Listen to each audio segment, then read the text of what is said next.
Welcome to English Baba channel. Class 9 Hindi Ganga book से chapter number 4 है, ऐसी भी बातें होती हैं। आज हम करेंगे इसके एनसीईआरटी सॉल्यूशन और क्वेश्चन आंसर। जल्दी से वीडियो को लाइक कर दो। आई होप चिल्ड्रन आपने वीडियो को लाइक कर दिया है और अभी तक चैनल को सब्सक्राइब नहीं किया तो सब्सक्राइब कर दो, सो दैट आपको हमारे सारे अपडेट्स मिलते रहें। पहले स्टार्टिंग में कुछ एमसीक्यू क्वेश्चन है। क्वेश्चन है लता जी। यहाँ लता जी का मतलब है चिल्ड्रन जो फेमस सिंगर थी, अब हमारे बीच नहीं रही, लता मंगेशकर जी, जिनको लोग प्यार से क्या कहते थे? दीदी। याद रखना, लास्ट में पूछूंगा। लता जी ने अपने पिताजी से क्या क्या सीखा? क्या सीखा था उन्होंने? स्वाभिमान और सच्चाई के साथ जीना। नेक्स्ट, पिताजी की मृत्यु के बाद परिवार संभालने का लता जी का निर्णय किस जीवन का मूल्य का द्योतक है? मतलब जब उनके पिताजी की मृत्यु हो गई तो उन्होंने पूरा परिवार संभाल लिया, तो ये क्या बताता है? कर्तव्य निष्ठा। मतलब कि हमें अपने कर्तव्य से पीछे नहीं हटना चाहिए।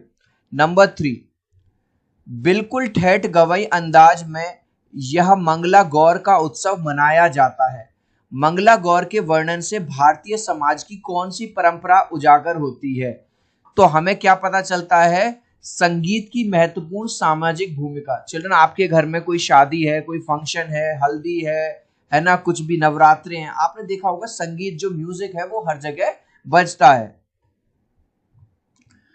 गांव गेला वाहुन नाव गेला राहुन, इस कहावत का प्रतीकात्मक अर्थ क्या है? इसका अर्थ है जीवन अस्थायी है। चिल्ड्रन, हम काले हों या गोरे हों, अमीर हो या गरीब हो, सबको एक ना एक दिन मरना है, पर कर्म अमर रहते हैं। भाई इंसान को, आज हम रतन टाटा साहब को जानते हैं, है ना, क्यों उनकी तारीफ करते हैं? उनके कर्मों की वजह से। नेक्स्ट क्वेश्चन अब हम करेंगे, कोरस में साथ गाने वाली लड़कियों के साथ लता जी के संबंध कैसे थे? चिल्ड्रन, कोरस कौन होता है? जैसे एक तो होती है मेन सिंगर, मेन सिंगर के पीछे जो लेडीज या जेंट्स जो गाना गाते हैं, जो उसको सपोर्ट करते हैं, उनको बोलते हैं कोरस में गाने वाली लड़कियों के साथ उनके संबंध आत्मीय थे। लता जी में घमंड नहीं था कि मैं बड़ी सिंगर हूं तो उनको कुछ नहीं समझती थी, ऐसा कुछ नहीं था, है ना। उनके साथ भी उनके पारिवारिक और आत्मीय संबंध थे। लता मंगेशकर के अनुसार बाबा हरिदास और तानसेन की कथाओं से क्या निष्कर्ष निकाला जा सकता है? यह निष्कर्ष निकाला जा सकता है कि संगीत में अपरिमित शक्ति होती है, मतलब संगीत में बहुत ताकत होती है। पूरे साक्षात्कार में लता मंगेशकर जी की जो छवि बनती है वह मुख्य रूप से कैसी छवि है? वो छवि बनती है उनकी सादगी, समर्पण और आत्मसम्मान वाली। मतलब उनमें कहीं पे भी किसी भी तरह का कोई घमंड नहीं था। नेक्स्ट, अब है मेरी समझ मेरे विचार। यहां पे 4 क्वेश्चन दिए गए हैं, एक एक करके हम सबका आंसर करेंगे। क्वेश्चन नंबर 1 है, पिताजी उस समय पूछते थे समझ गए ना? यानी कि जो लता मंगेशकर हैं जब अपना इंटरव्यू दे रही हैं यतींद्र जी को, तो वो बता रही हैं कि मेरे पिताजी मारते पीटते नहीं थे, डांटते ज्यादा नहीं थे, समझाते थे प्यार से और ये कहते थे समझ गए ना। इसके बाद वो कहते थे कि अच्छा अब जाओ थोड़ा खेल लो, है ना। पिताजी फिर कह देते थे यह प्रसंग पारिवारिक अनुशासन और स्नेह के संतुलन का प्रतीक है। कैसे? देखो, ये जो प्रसंग है कि पिताजी समझाते थे, कहते थे समझ गए ना, और इसके बाद कहते थे कि जाओ जाकर खेलो, इससे हमें क्या पता चलता है? परिवार में अनुशासन था और स्नेह मतलब प्यार भी था। कैसे? तो इमेज से समझो। जब लता मंगेशकर अपना इंटरव्यू दे रही है तो वो अपने बचपन के दिनों के बारे में बता रही है कि हमारे पापा मारपीट नहीं करते थे, गाली गलौच नहीं करते थे, हमें बड़े प्यार से समझाते थे और कहते थे बेटा समझ गए, और फिर थोड़ा समझाने बुझाने के बाद हमसे कहते चलो अब बाहर खेलो। तो इससे हमें क्या पता चलता है कि पिता भी समझदार थे और बच्चे भी उनसे प्रेम करते थे और इसीलिए उनकी सारी बातों को मानते थे। तो अब आंसर में आप क्या लिख देंगे? आंसर में आप लिखेंगे बच्चे अपने पिता की बात मानते थे क्योंकि वे उनका आदर करते थे। ये बहुत इंपॉर्टेंट पॉइंट है। मतलब बच्चे ऐसा नहीं है कि इसलिए बात मान रहे हो कि वो पिता से डरते हैं, उनको डर है कि पापा आके पिटाई कर देंगे, नहीं, वो अपने पिता का सचमुच में आदर करते थे। पिता प्यार से समझाते थे और फिर बच्चों को खेलने भेज देते थे। पापा कहते समझ गए ना, और फिर बच्चों को खेलने भेज देते। इसलिए हमें इसमें अनुशासन और स्नेह दोनों का सुंदर संतुलन दिखाई देता है। नेक्स्ट क्वेश्चन, लता मंगेशकर अपने पिताजी पंडित दीनानाथ मंगेशकर के व्यक्तित्व का क्या प्रभाव पड़ा? भाई उनके जो पिता थे वो ही उनके गुरु थे, मतलब उन्होंने ही संगीत गाना बजाना उनको सिखाया था। उनके पिता ने उनको यही समझाया कि बेटा हमें हमेशा ट्रुथ यानी सच्चाई के रास्ते पर चलना है और हमेशा हमें स्वाभिमान, स्वाभिमान का मतलब होता है किसी के आगे हाथ नहीं फैलाना, मुश्किल समय में भी कठिन मेहनत करनी है।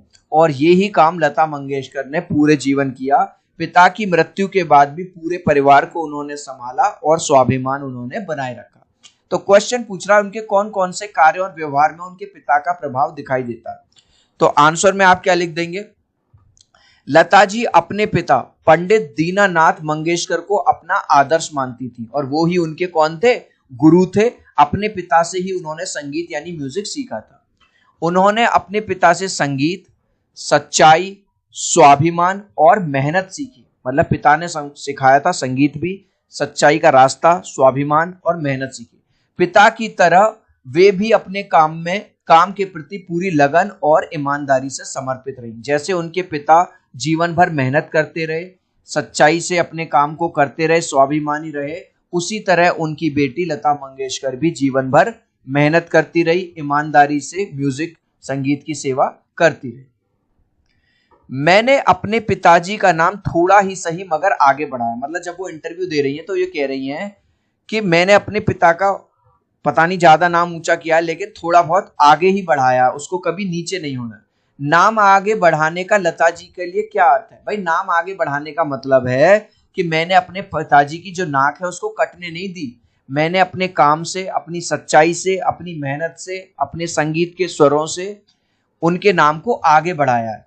क्या यहां सिर्फ प्रसिद्धि पाना है या इसमें कोई महत्वपूर्ण उत्तर? नहीं, वो प्रसिद्धि पाने के लिए, प्रसिद्धि मतलब केवल फेमस होने के लिए उन्होंने ऐसा नहीं किया। तो आंसर देखने से पहले लता जी ने अपने पिताजी से ही अच्छे संस्कार सीखे थे, संगीत भी सीखा था, पूरी मेहनत और ईमानदारी से उन्होंने संगीत में काम किया और भारत में ही नहीं विश्व भर में उन्होंने नाम कमाया। पिताजी की भले से मृत्यु हो गई लेकिन उन्होंने पिताजी के सिखाए हुए आदर्शों को कभी नहीं छोड़ा। तो इसी बात को लिख देंगे। लता जी ने अपने पिता से संगीत और अच्छे संस्कार सीखे। उन्होंने पूरी मेहनत और ईमानदारी से संगीत की सेवा की, इसलिए उन्होंने केवल प्रसिद्धि ही नहीं पाई, मतलब वो केवल फेमस ही नहीं हुई बल्कि अपने पिता के नाम को भी उन्होंने ऊंचा किया। क्वेश्चन नंबर 4 है, किसी भी कार्य को पूरा करने में सहयोगियों की भी महत्वपूर्ण भूमिका रहती है। मतलब जैसे लता मंगेशकर तो मेन सिंगर थी लेकिन पीछे कोरस वाले सिंगर और लड़कियां भी होती है ना। साक्षात्कार के आधार पर बताइए कि लता जी का अपने सहयोगियों के साथ संबंध कैसे थे। तो जब हमने ये चैप्टर पढ़ा तो हमें पता चलता है उनके मन में, लता जी के मन में ये भावना नहीं थी कि भाई मैं तो मेन सिंगर हूं, मैं तो लीड सिंगर हूं, मैं इनसे क्यों बात करूं, ये मेरे आगे पीछे कुछ नहीं है, ऐसा कुछ नहीं है। वो उनको अपने परिवार का हिस्सा मानती थी, उनके साथ बैठती थी, चाय पीती थी। जब उन लड़कियों की शादी होती थी तो वो कई बार उनकी शादियों में भी गई हैं और उनके साथ बिल्कुल पारिवारिक संबंध थे। तो आंसर लिखेंगे, लता जी अपने सभी सहयोगियों का सम्मान करती थी, चाहे वो उनसे छोटा हो दर्जे में या बड़ा हो, सबका सम्मान करती थी। वे कोरस गाने वाली लड़कियों के साथ भी प्यार और सम्मान से रहती थी, इसलिए उनके साथ सभी के अच्छे संबंध थे और वे कई वर्षों तक उनके साथ काम करती रही। अब जो नेक्स्ट क्वेश्चन है, साक्षात्कार से उभरता व्यक्तित्व या उभरती छवि। आपको इन्होंने एक कॉलम दिया है जिसमें दिया है कुछ दृढ़ता, कृतज्ञता, दार्शनिकता, समर्पण, उत्तरदायित्व, ऐसे कुछ क्वेश्चन दिए गए हैं। जैसे मुझे अपने गाने और रिकॉर्डिंग के अलावा किसी दूसरी चीज की सुध नहीं रहती थी। वो बताती है कि मैं तो बस अपने काम में मशरूर रहती थी। तो इनमें से उनके कौन सी क्वालिटी की बात हो रही है? उनके समर्पण की बात हो रही है ना, उनकी एकाग्रता की बात हो रही है। तो बस इसी में से छांट के लिखने हैं।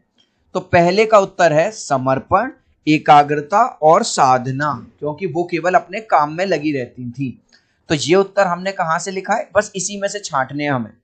दूसरा अगर आप देखेंगे, अगर कोई बात तुम्हें सही लगती है तो उसे करो, किसी के आगे झुकने की जरूरत नहीं है। इससे हमें क्या पता चलता है कि उनके अंदर सेल्फ कॉन्फिडेंस था, आत्मविश्वास था, स्वाभिमान था और दृढ़ता थी। जैसे यहां से उठाया हमने दृढ़ता, है ना, और यहां पे उठाया हमने स्वाभिमान। इस तरह से इन क्वेश्चंस का आंसर करना है। आप जैसे लोग अगर यह मानते हैं कि मैं अमर हूं तो यह मुझे मिलने वाले उस प्यार जैसा ही है। इससे क्या पता चलता है कि उनके अंदर घमंड नहीं है, कृतज्ञता, ग्रेटफुलनेस है, विनम्र, मतलब वो बहुत ज्यादा पोलाइट है, सरलता है उनके अंदर। बस। मेरा गाना अमर है पर शरीर तो अमर नहीं, इसका मतलब क्या है? इसका मतलब है दार्शनिक स्पष्टता, मतलब उनको नॉलेज थी इस बात की कि जो भी इस संसार में आया है वो एक ना एक दिन तो जाएगा। स्पष्टवादिता, क्लैरिटी थी उनको। अब जो क्वेश्चन है थोड़ा अलग तरह का क्वेश्चन है। देखो, नीचे दिए गए वाक्य को पढ़िए। संगीत में असीम शक्ति और अप्रत्याशित रचने की क्षमता होती है। इस वाक्य के आधार पर अनेक प्रश्न बनाए जा सकते हैं। जैसे लता मंगेशकर ने संगीत के विषय में क्या कहा? संगीत के विषय में उन्होंने कहा कि भाई साहब, संगीत में असीम शक्ति और अप्रत्याशित रचने की क्षमता होती है। यानी क्वेश्चन ये, आंसर अभी भी यही है। इसका क्वेश्चन ये भी हो सकता है, लता मंगेशकर ने संगीत की क्या विशेषताएं बताई हैं? तो हम दोबारा से इसका आंसर ये ही दे सकते हैं, संगीत में असीम शक्ति और अप्रत्याशित रचने की क्षमता होती है। तो अब ये कह रहा है कि अब ये आपको उत्तर देगा, आपको उस उत्तर से कुछ क्वेश्चंस बनाने, कम से कम दो दो। तो देखो, क्वेश्चन उन्होंने उत्तर दिया, मंगला गौर जैसे लोक पर्वों में स्त्रियों के बीच गीत, नृत्य और सौहार्द का भाव झलकता था। तो ये उत्तर हो गया। इससे हम क्या क्वेश्चन बना सकते हैं? लता जी ने मंगला गौर के विषय में क्या बताया? ये बताया। मंगला गौर किस प्रकार का पर्व है?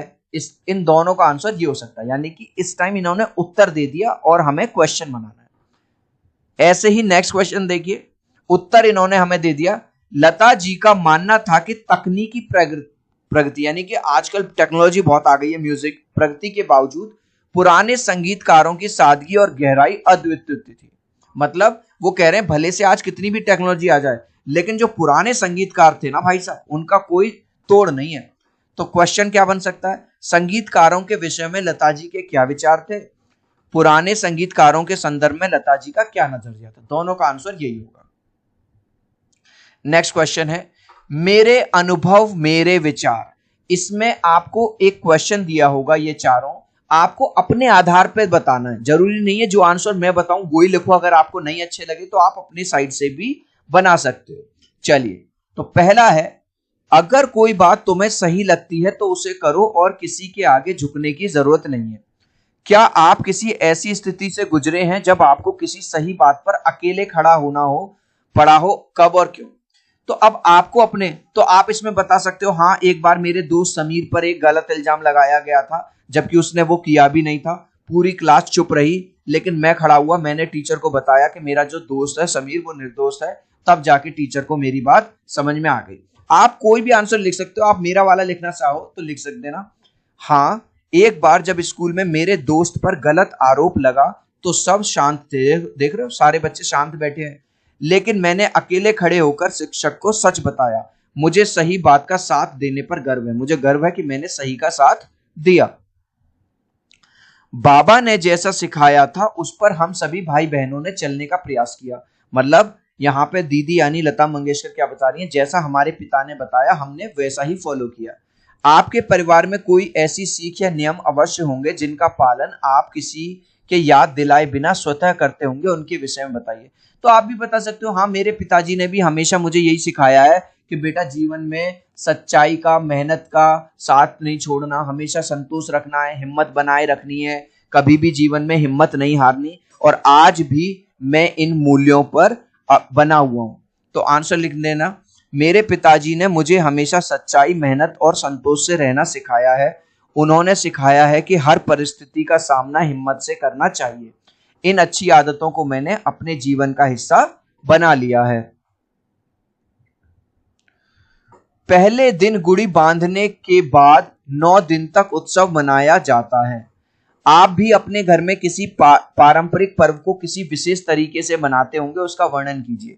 तो हमने बता दिया कि भैया हमारे घर में दशहरा है, आज भी पुराने तरीके से मनाया जाता है, जिसमें हमारी मम्मी उस दिन सबसे पहले तो पूरे घर की साफ सफाई करती हैं, पिताजी गोबर से कुछ आकृतियां बनाती हैं, फिर मम्मी उसको आटे से और फूलों से सजा देती हैं, फिर हम सब मिलकर बैठ के पूजा एक साथ करते हैं। तो लिख दीजिए, हमारे घर में आज भी दशहरा पूजन पुराने पारंपरिक ढंग से मनाया जाता है। इस दिन माताजी घर की सफाई करती हैं और पिताजी गोबर से आकृतियां बनाते हैं जिसे माँ हल्दी और आटे से सजा देती हैं। फिर सब मिलकर पूजा करते हैं। बिल्कुल ठेठ गवई अंदाज में यह मंगला गौर का उत्सव मनाया जाता है, मगर आहिस्ता आहिस्ता वह भी अब खत्म हो रहा है। ठीक है। पाठ में आपने पढ़ा कि लता मंगेशकर अपने बचपन से अब तक उत्सव मतलब त्योहारों को बोलते हैं, फेस्टिवल से जुड़ी अनेक परंपराएं बदल रही हैं। कौन सी परंपराएं बदल गई हैं, अपने घर परिवार में बातचीत करके पता लगाइए। तो चिल्ड्रन, आपने देखा होगा, या अपनी दादी से पूछना, नानी से पूछना, मम्मी से पूछना कि पुराने टाइम में जब होली आने वाली होती थी, घर के लोग, है ना, चाची, ताई, मम्मी, सब लोग आपस में बैठ जाते थे, दादी, सब लोग, आस पड़ोस के लोग मिलके गुजिया बनाया करते थे, तरह तरह के पकवान बनाया करते थे, है ना। लेकिन अब आजकल क्या हो गया, बहुत ही 10 में से 1 या 2 फैमिली ऐसी मिलेंगी। आजकल तो भाई साहब सब इतने बिजी हो गए हैं कि चलो छोड़ो यार, कौन वो बनाए, दुकान से जाके ले आएंगे, देसी घी की मिल जाएगी, फलाने की मिल जाएगी, इतना कौन वो करे। तो आंसर में आप लिख सकते हैं, आजकल व्यस्त जीवन, महंगाई और प्रदूषण के कारण त्योहार मनाने का तरीका काफी बदल गया है। पहले लोग होली पर लोग घरों में मिलकर गुजिया बनाते थे, है ना, मिलके गुजिया बनाते थे सब लोग, जैसा आपको यहाँ। लेकिन अब व्यस्त होने के कारण बाजारों की मिठाइयों से काम चलाया जाता है। आजकल बाजार से जाके ले आते हैं 1 किलो 2 किलो। ठीक है। अब है विद्या से संवाद। इसमें कुछ क्वेश्चंस आपको दिए गए हैं, वो बताने हैं। मैं आपको ये समझा देता हूं। इसमें इस तरह से एक आपको साक्षात्कार के बिंदु दिए गए हैं, जैसे साक्षात्कार लेने वाले का नाम। इसमें साक्षात्कार यानी इंटरव्यू किसने लिया है, यतेंद्र जी ने।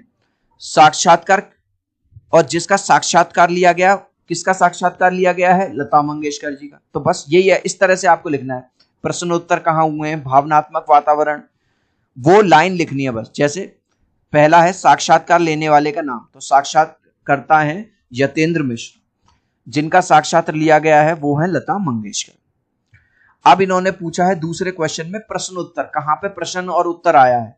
तो यतेंद्र मिश्र उनसे क्वेश्चन करते हैं, लता दीदी से, पिताजी से संगीत के अलावा आपने क्या क्या सीखा। तो लता मंगेशकर उत्तर देती हैं, सबसे ज्यादा तो स्वाभिमान से जीने की बात मैंने सीखी है कि हमेशा मेहनत करनी है, किसी के आगे हाथ नहीं फैलाना। भावनात्मक वातावरण मतलब जो इमोशनल हो गए, जहां पे पिताजी की कंपनी जब तक अच्छी चलती थी तो हम लोग बड़े शान से रहते थे, फिर पिताजी के निधन के बाद बुरे हालात भी देखने पड़े। तो यहाँ पे लता जी क्या बता रही हैं, यहाँ पे इमोशनल सीन आ गया है। भावनात्मक मतलब इमोशनल, कि जब तक पिता जिंदा थे सब कुछ बढ़िया चलता रहा, लेकिन पिता के जाने के बाद कई बार बुरे दिन भी हमें देखने पड़े। अब है आमंत्रण, स्वागत और परिचय, यानी 3 चीजें पूछ रहा है। तो आमंत्रण कैसे दिया प्रश्नकर्ता ने, दीदी।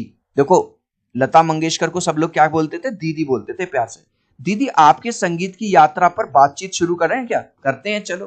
तो वो उसका स्वागत करती हैं, आप पूछिए, मैं आपके प्रश्नों का जवाब देने के लिए तैयार हूं। लता जी कहती है कि जो भी आप क्वेश्चन करेंगे मैं उसका आंसर दे दूंगी।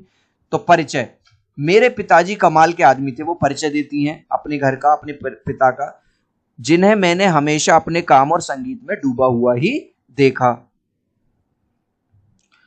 उत्तर देने की शैली का संकेत, अब यहां पे एक ऐसा स्टेटमेंट लिखना है जिसमें उत्तर दिया गया हो। आप जैसे लोग अगर यह मानते हैं कि मैं अमर हूं, तो यह मुझे मिलने वाले उस प्यार जैसा ही है जो दुनिया ने मुझे दिया है। ये वाली बात कौन कह रही है, लता जी कह रही है, उत्तर दे रही है। विचार और उदाहरण, मेरा कोरस की लड़कियों के साथ अच्छा संबंध था, वो बिल्कुल मेरे घर जैसी थी। लता जी उन कोरस वाली लड़कियों के लिए कह रही हैं। संस्मरण यानी पुरानी घटना को याद करके कुछ बताना। आप सुनकर हैरान होंगे कि मैं ऐन दिवाली के दिन तड़के 5 बजे ही नहा धोकर बहुत सारे संगीतकारों के घर मिठाई लेकर पहुंच जाती थी। इसमें वो बता रही हैं याद करके, जब दिवाली का समय आता था तो क्योंकि मुझे कई लोगों से मिलना होता, तो मैं सुबह 5 बजे ही नहा धोकर मिठाई देने पहुंच जाती थी। समापन, जिसमें लास्ट में, हे प्रभु तुमने जो भी दिया वह बहुत दिया, दूसरों से कहीं ज्यादा दिया। इससे हमें पता चलता है she was quite grateful to universe and to Lord.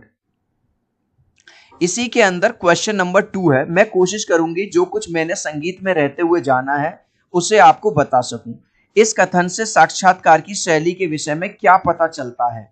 यह कथन साक्षात्कार की आत्मीयता बातचीत को दर्शाता है, ना कि औपचारिक संवाद को। आत्मीय मतलब जब वो उससे इंटरव्यू दे रही है यतेंद्र जी को, तो उनमें कहीं पे भी घमंड वाली बात नहीं है कि मैं तो बहुत बड़ी हूं, ये कौन है, मेरे सामने कुछ नहीं है। क्या यह औपचारिक संवाद है या आत्मीय बातचीत है? नहीं, ये एक आत्मीय बातचीत है, क्योंकि दिल खोल के उन्होंने सारी बातें बताई हैं लता दीदी ने। तर्क हमने दे दिया, मैं कोशिश करूंगी जैसे शब्द विनम्रता और अपनापन दिखाते हैं। इसमें साक्षात्कार देने वाली श्रोता से सीधे जुड़ने का प्रयास कर रही है, यानी लता दीदी यतेंद्र जी से, और जो भी उनके इस इंटरव्यू को देखेंगे या पढ़ेंगे उनसे सीधे जुड़ने का प्रयास कर रहे हैं। इस लास्ट क्वेश्चन का आंसर आप मुझे दोगे कमेंट सेक्शन में, देखूंगा कितने बच्चे राइट आंसर देंगे। लता मंगेशकर को लोग अक्सर प्यार से क्या कहकर पुकारा करते थे? उनको चाची कहते थे, ताई कहते थे, या उनको दीदी कहते थे? आप चाहो तो अपने आंसर में कमेंट में A, B या C लिख देना, मैं समझ जाऊंगा। आई होप ये वीडियो आपको बहुत अच्छा लगा होगा। प्लीज वीडियो को लाइक कर देना, चैनल को सब्सक्राइब कर देना। अब हम मिलते हैं अगले वीडियो में। Bye bye.